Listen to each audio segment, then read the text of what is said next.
नमस्कार. WOL craft in mind YouTube चॅनलवर मी प्रशांत शेवतकर आपल्या सर्वांचं स्वागत करतो. आज आपण इयत्ता 8वी मराठी विषयाचा 10वा धडा लिओनार्दो दा विंची हा अभ्यासणार आहोत. अच्युत गोडबोले हे या पाठाचे लेखक आहे आणि दीपा देशमुख या पाठाच्या सहलेखिका आहेत. जागतिक कीर्तीचे जे चित्रकार लिओनार्दो दा विंची यांचे बालपण, विविध विषयामध्ये त्यांना असणारी विलक्षण गती, ह्या सर्व बाबी ज्या आहेत या पाठामध्ये आपल्याला जाणून घ्यायच्या आहेत.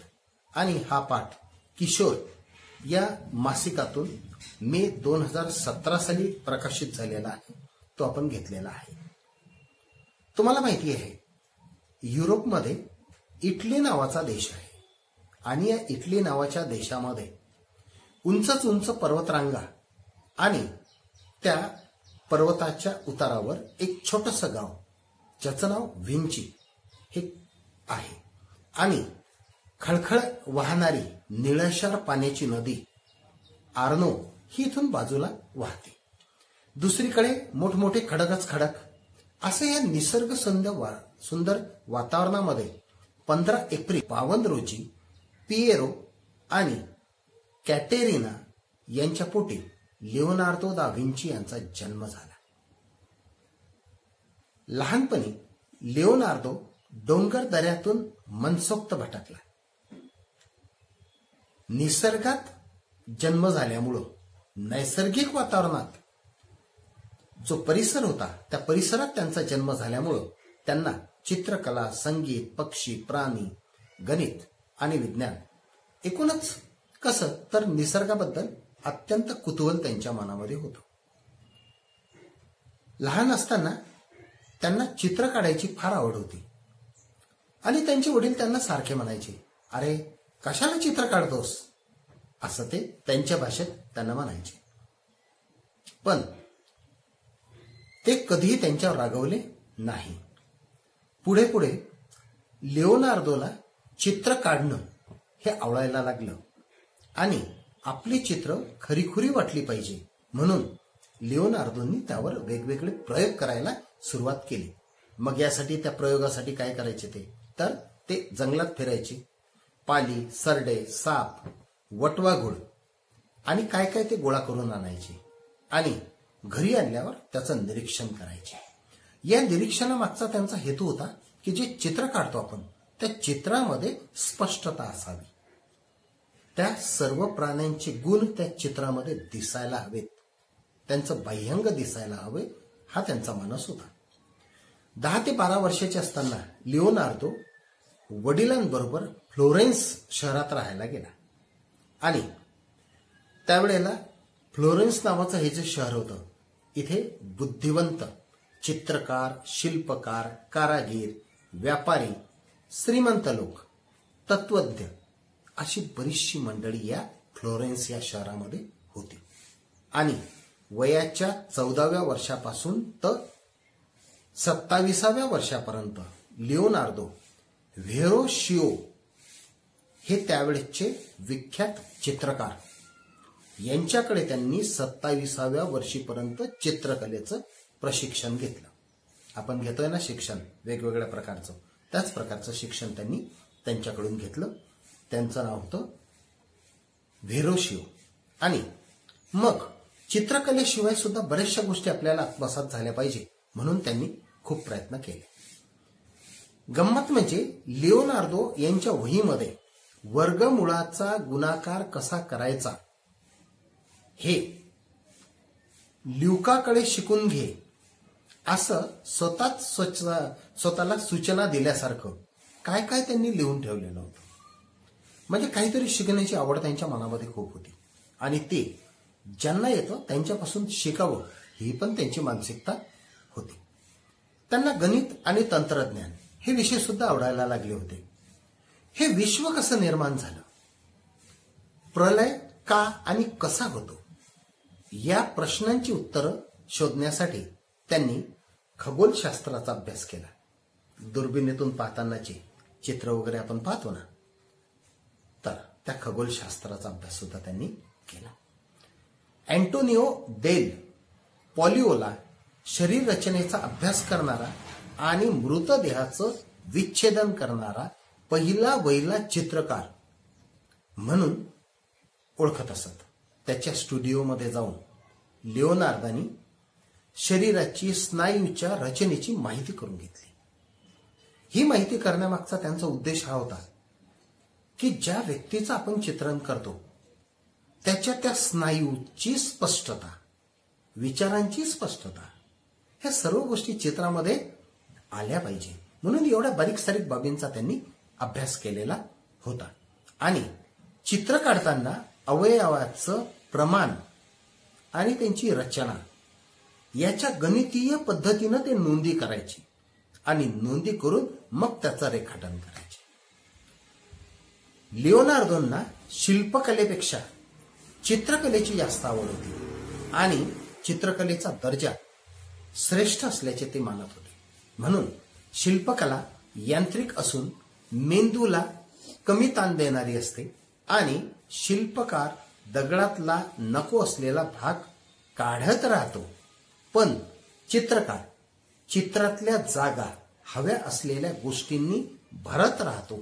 त्यामुळं त्यांच्यावर चित्रकलेचं जास्त प्रभुत्व होतं आणि हे त्यांनी लिहून सुद्धा ठेवलं होतं. प्रत्येक गोष्टीच्या मुळाशी गेलं की मग ती गोष्ट लक्षात येते, हे लिओनार्दोंना माहिती होतं. म्हणून ती प्रत्येक गोष्टीचा सखोल अभ्यास करायची आणि मग त्याची सुरुवात करायची. कल्पनाशक्ती ही विचारांच्या आधी येते. कारण एखादं काम करत असताना आपण आधी त्याची कल्पना करतो आणि कल्पना केल्यानंतर मग तो विचार प्रत्यक्षात आपल्या डोक्यामध्ये येतो आणि त्या दृष्टीनं कृती करायला आपण सुरुवात करत असतो. म्हणून कल्पनाशक्ती यावर त्यांचा जास्त जोर होता. लिओनार्दोनं ख्रिश्चन कथेवर आधारित ॲनन्सिएशन नावाचं पहिलं तैलचित्र काढलं. आता लिओनार्दोंना स्पर्धा आणि वादविवाद हे लहानपणापासून आवडायचे आणि ते शांतिप्रिय सुद्धा होते. जिथे पक्षी विक्रीला ठेवत असत तिथे लिओनार्दो तो विक्रेता जेवढ्या किमतीत म्हणत असेल तेवढ्या किमतीमध्ये ते चित्र विकत घ्यायचा आणि त्या पक्ष्याची पिंजऱ्यातून मुक्तता करायचा. म्हणजे प्राण्यांबद्दल त्यांच्या मनामध्ये असणारं प्रेम या सर्व गोष्टींमधून आपल्याला दिसून येते.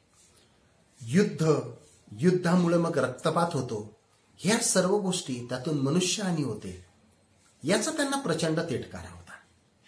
आणि हे जे लिओनार्दो होते हे दिसायला अतिशय देखणे होते.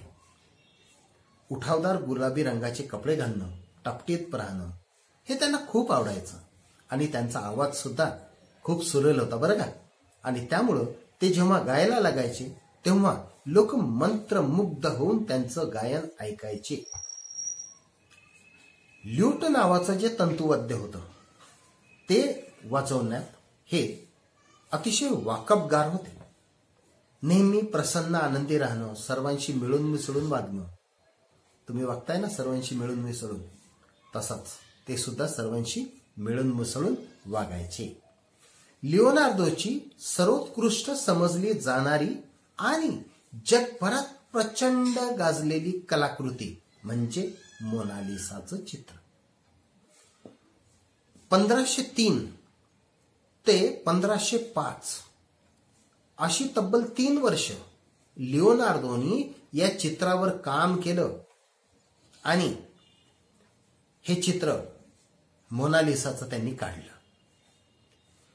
या मोनालिसाच्या चित्रामध्ये जे स्मित आहे ते आजही भल्याभल्यांना कोड्यात टाकतं. फ्रान्सेस्को दी बार्टोलामिओ डेल गियोकोंडो नावाच्या एका व्यापाराच्या मोनालिसा उर्फ मॅडोना लिसा नावाच्या 24 वर्षाच्या बायकोचं हे चित्र होतं जे एवढं प्रसिद्ध झालं. हे चित्र ला गियोकोंडा या नावानं सुद्धा ओळखलं जातं. लक्षात ठेवायच्या बारीक बारीक गोष्टी ह्या अत्यंत महत्वाच्या आणि गरजेच्या आहेत. त्याचबरोबर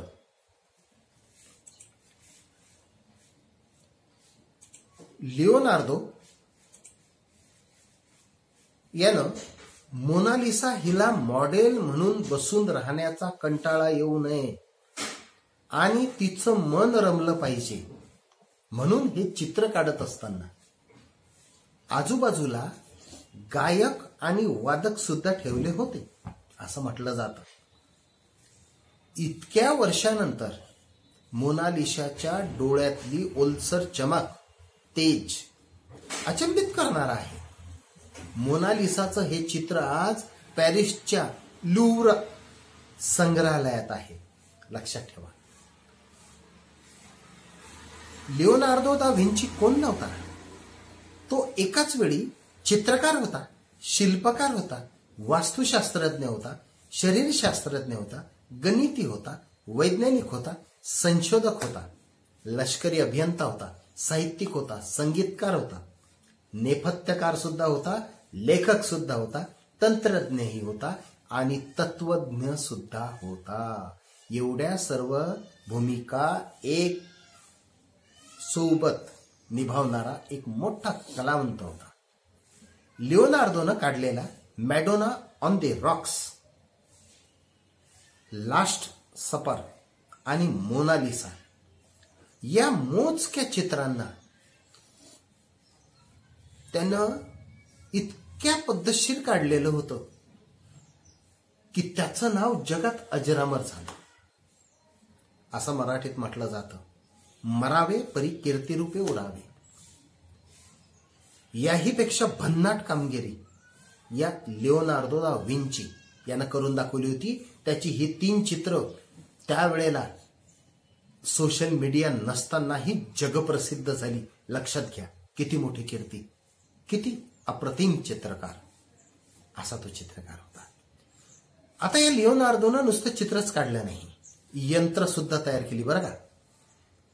अनेकाचे आराखडे तयार केले, अनेक गोष्टींचे शोध लावले. आज आपण जे हेलिकॉप्टर्स बघतो तशाच हेलिकॉप्टरची लिओनार्दोच्या नोंदवह्यात अनेक रेखाटन आणि गणित बघायला मिळतात. म्हणजे लिओनार्दोनं ह्या सर्व ज्या गोष्टी केल्यात ह्या तात्विकदृष्ट्या अतिशय मोठ्या आहेत. म्हणजे हेलिकॉप्टरचं चित्र त्यावेळेला त्यांच्या नोंदवह्यांमध्ये सायकलचं चित्र सुद्धा पाहायला मिळेल. वास्तविक पाहता सायकल अस्तित्वात आली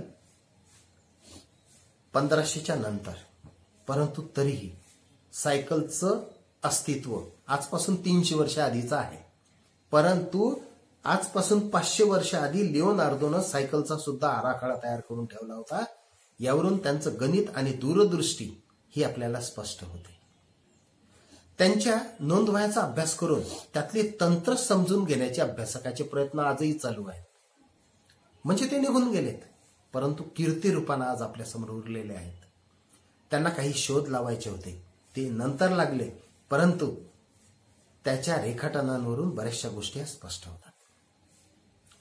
लिओनार्दोची ही टिपणं खूप महत्वपूर्ण आहे. त्यामध्ये प्रकाश विज्ञान, आवाज विज्ञान, मेकॅनिक्स, हायड्रोलिक्स, उड्डाण, खगोलशास्त्र, शास्त्रविज्ञान आणि शरीर विज्ञान याच्याविषयी संशोधनाचा विचार आणि इतर माहिती सुद्धा त्यांनी अचूक अशी यामध्ये टिपली होती.